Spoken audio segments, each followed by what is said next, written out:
আসসালামু আলাইকুম বন্ধুরা, আশা করি সবাই সুস্থ আছেন। ইমাম খামেনি বর্তমান বিশ্বে সততার এক মূর্ত প্রতীক, বিদ্রোহের বিরুদ্ধে যুদ্ধ করার এক বিরল দৃষ্টান্ত। অপরপক্ষে ডোনাল্ড ট্রাম্প চরম চাটুকারিতার এক বিরল দৃষ্টান্ত।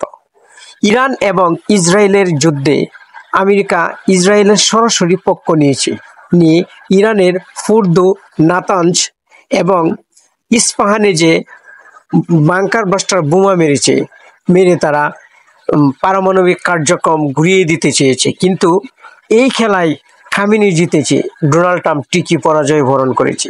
কারণ তারা বাংকার বাস্টার বোমা B-52 বোমারু বিমান অত্যন্ত ভয়ঙ্কর, এটা দিয়ে বাংকার বাস্টার বোমা ফেলেছে, কিন্তু তারা যে পরিমাণ ক্ষতি করতে চেয়েছিল সেটা তারা করতে পারেনি।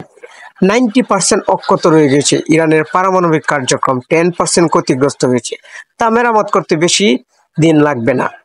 ইরান সঠিক সময়ে সঠিক সিদ্ধান্তটি নিয়েছে। সম্প্রতি ইরান তাদের সংসদে বিল পাস করেছে, তারা IAEA থেকে বের হয়ে যাবে, NPT চুক্তি তারা বর্জন করবে। সম্প্রতি ইরানের প্রেসিডেন্ট সরাসরি সেটা ঘোষণা দিয়েছে।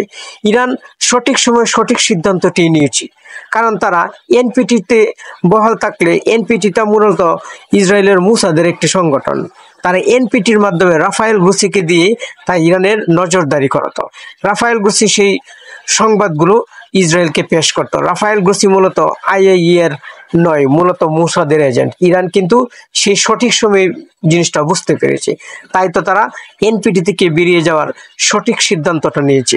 এখন ইরান চাইলে যে কোনো কিছু করতে পারবে, কারণ তারা অস্তিত্ব টিকিয়ে রাখার জন্য পারমাণবিক কার্যক্রম চালিয়ে যেতেই হবে, তাছাড়া তাদের উপায় নাই। আর আমেরিকা এবং ইসরায়েল তাদেরকে ধ্বংস করার জন্য যে কোনো উপায় তারা করবে। আর মুসলিম বিশ্ব চেয়ে চেয়ে দেখবে, আজকে ইরানকে ধ্বংস করতে তারা চেয়েছে, আগামীতে তারা পাকিস্তানকে ধ্বংস করবে, আর সেটা ইসরায়েলের মন্ত্রীরা অকপটে স্বীকার করছে। কিন্তু আমরা মুসলিম বিশ্ব তাকিয়ে দেখছি, কারণ ইসরায়েল মুসলিম বিশ্বের জন্য হুমকি স্বরূপ, তারা কোনো মুসলিমকে তারা বাঁচতে দেবে না। তাই ইরান তাদের অস্তিত্ব টিকিয়ে যেন পারমাণবিক কার্যক্রম চালিয়ে যাবে।